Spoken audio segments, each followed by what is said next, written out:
Kako se imenuje to? Brzi kavček. Yo, folk, jaz sem tukaj France in sem na brzi poljanskem kavčku. Upam, da se imate vsi dobro in gremo na prvo vprašanje. Kdo je France Mandić? To sem jaz sem France Mandić in sem igralec. Vsaj tako bi rekel zase, da sem igralec. Igral sem v 3 filmih, bil sem 3 leta na poljanskem odru in letos sem vodil BNK, če kdo ne ve. Božično-novoletni koncert. Sem tudi sin mojih staršev in brat mojega brata. Po čem si najbolj prepoznaven? Na šoli verjetno po BNK-ju. Drugače pa se mi zdi, da sem dosti prepoznaven tudi po glavni vlogi v filmu Vzornik. Mogoče kdo tudi gledal film Čao Bela, ki se je tudi snemal na Poljanah. BNK ali poljanski oder? Poljanski oder, moram res reči.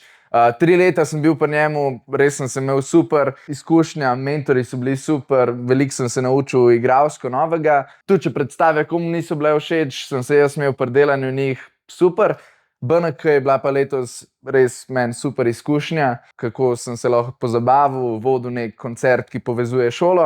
Malo pa zmeraj bi zilil, ker me lani ni hotel sprejeti, tako da sem mogel letos še enkrat priti na avdicijo. Ne. Joke. 4. vprašanje.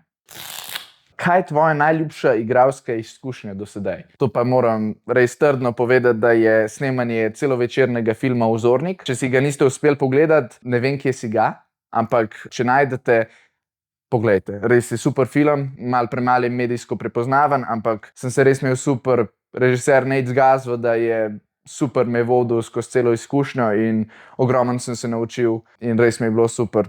Bil sem sicer mlajši, 9. razred, ampak je res lepi spomini. To je 5. vprašanje. Kateri slovenski kraj je po tvojem mnenju najbolj underrated? Trst. Res eno izmed najlepših. Zdaj bom odgovoril na vprašanje od svoje predhodnice in odgovor je John Cage, 4 minute in 33 sekund tišine. Zdaj pa vprašanje za mojo naslednico. A ti je šolski WC papir v redu? Dobro se mejte, veliko se smejte in kaj dobrega pojejte. Čau, čau.